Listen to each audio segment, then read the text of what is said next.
স্বাগতম বন্ধু বান্ধৱীসকল, আশা কৰো সকলোৱে ভালে আছে। ময়ো ভালে আছো। আজি আমাৰ পৰিয়াল আৰু দেওৰৰ পৰিয়াল একেলগে এখন গাড়ীতে আমি বৰ হুলস্থুল কৰি আমাৰ গাঁও বহৰীত ভোট দিবলৈ গৈ আছো। হাঁহি মাতি ধেমালি কৰি কৰি সকলোৱে গৈ আছো আৰু সেইদৰে আমি আগবাঢ়ি গলো। আজি যেন সকলোৰে ঘৰলৈ যাব লাগে, ভোট দিবলৈ যাব লাগে আৰু সেইকাৰণে ৰাস্তাত আজি বৰ ভিৰ হৈছে। কোনোবাই বাইকত গৈ আছে, কোনোবাই গাড়ীৰে গৈ আছে। এইদৰে মানে চব আৰু ঘৰলৈ যাত্ৰা কৰিছে। বাটৰ কাষৰ সৰু সৰু দোকানবোৰ খোলা আছে, কিন্তু ডাঙৰ ডাঙৰ দোকানবোৰ বন্ধ। সকলোৱে চাগৈ দোকান পোহাৰ বন্ধ কৰি ভোট দিবলৈ যাত্ৰা কৰিছে আৰু আমি এইদৰে আগবাঢ়ি গৈ থাকিলো। এতিয়া আবেলি হৈছে আৰু কিছু মানুহ আকৌ ৰৈ আছে, বস্তু বাহানি লৈ সাজু হৈছে যাবলৈ। এনেকুৱা কিন্তু সকলো ঠাইত ভিৰ নাই দি, কিছুমান ঠাইত আমি অলপ ভিৰ পালো, ট্ৰেফিক জামো পাইছো। সকলো ঠাইতে কিন্তু ভিৰ দেখা নাপালো। কৰবাত কৰবাত গাড়ী মটৰো ইমান এটা নাই। খোজকাঢ়ি খোজকাঢ়িয়ে ৰাইজে লাগতিয়াল সামগ্ৰীসমূহ বজাৰ কৰিবলৈ লৈছে আৰু যোৱা ৰাতি বৰষুণ দিয়াৰ কাৰণে চৌদিশে পৰিৱেশটোও বৰ নিকা হৈ আছে। গৈ থাকোতে থাকোতে আকৌ ৰখি দিব লগা হ'ল।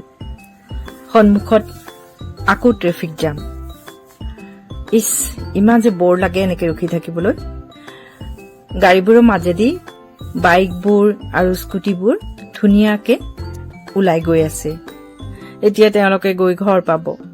আমাৰ যে বাটতেই এইদৰে জামত ফচি থাকিলে কেতিয়া যে আমি ঘৰ গৈ পাম একো ঠিক নাই দেই।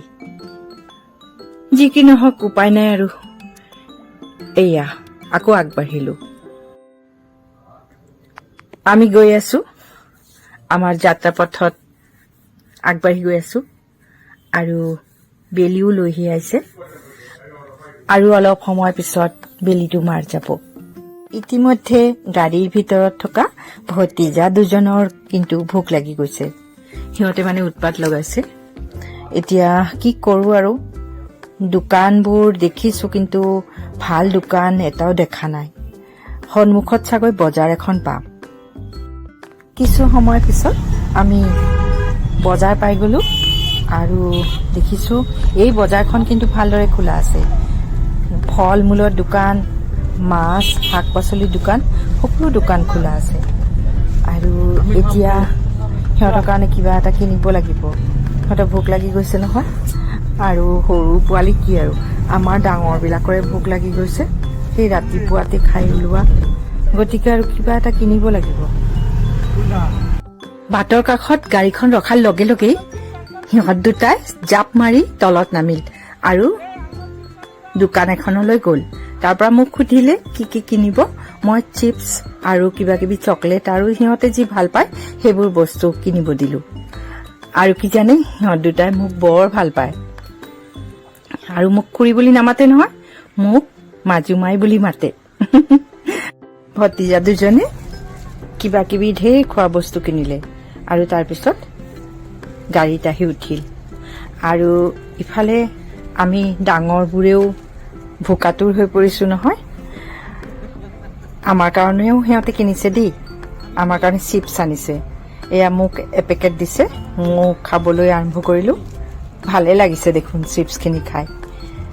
আৰু গাড়ীত থকা বাকী ডাঙৰহঁতক চবকে চিপছ দিলে আৰু সিহঁতেও খাবলৈ আৰম্ভ কৰিলে। আৰু সঁচা কথা কি জানে, এনেকুৱা জাৰ্ণি কৰি থাকোতে ময়ো এনেকৈ চিপছ খাই ভাল পাওঁ। সন্ধিয়া হৈ গৈছে আৰু এন্ধাৰো নামি আহিছে, কিন্তু আমি এতিয়ালৈকে আমাৰ গন্তব্যস্থলীত গৈ পোৱা নাই। আমি আগবাঢ়ি গৈয়ে আছো আৰু প্ৰায় 40 মিনিট মানৰ ৰাস্তা বাকী আছে। আমি এতিয়া আমাৰ গাঁৱৰ প্ৰায় ওচৰতে পাইছোহি। আমাৰ গাঁৱলৈ যোৱাৰ আগতে এটা গাঁও পায়, আমি সেইখন গাঁৱৰ মাজেদি গৈ আছো। মাজে মাজে বাইক চাইকেল লৈ মানুহ গৈ আছে আৰু বাটৰুৱা অহা যোৱা কৰি আছে। কিন্তু ৰাস্তাটো অলপ ভাল আৰু অলপ পিছতে আমি ঘৰ পাই যাম। আমাৰ ঘৰ পাওঁ পাওঁ হওঁতেই আকৌ কৰবাৰ পৰা দুখন ঘোঁৰা গাড়ী আহি ওলাল। পিছে আমাৰ ভাগ্য ভাল, ঘোঁৰা গাড়ী দুখন চিধা নকৈ বাওঁফালৰ গলিটোত সোমাই গ'ল। আকৌ এখন টেম্পো, কিন্তু টেম্পোখন আৰু আগনাবাঢ়িল, তাতেই থাকিল আৰু আমি লাহে লাহে আগবাঢ়ি গলো। ইমান যে মনটো ভাল লাগিছে। অৱশেষত আমি আমাৰ গাঁৱৰ ঘৰ পালোহি আৰু ঘৰৰ চৌহদত গাড়ীখন প্ৰৱেশ কৰাৰ লগে লগে ঘৰত থকা সৰু ল'ৰা ছোৱালীবোৰে আনন্দত চিঞৰ বাখৰ লগালে আৰু আমাৰ গাড়ীত দুজনো। বন্ধু বান্ধৱীসকল, এয়া গাঁৱৰ ঘৰত সোমাইছো আৰু বৰ ভাগৰুৱা হৈ পৰিছো। আৰু আজিৰ ভিডিঅ'টো চাই কেনে লাগিল লাইক কমেণ্ট কৰি জনাব দেই। আৰু নতুনসকলে ছাবস্ক্ৰাইব কৰিব। আকৌ লগ পোৱাৰ আশাৰে ধন্যবাদ।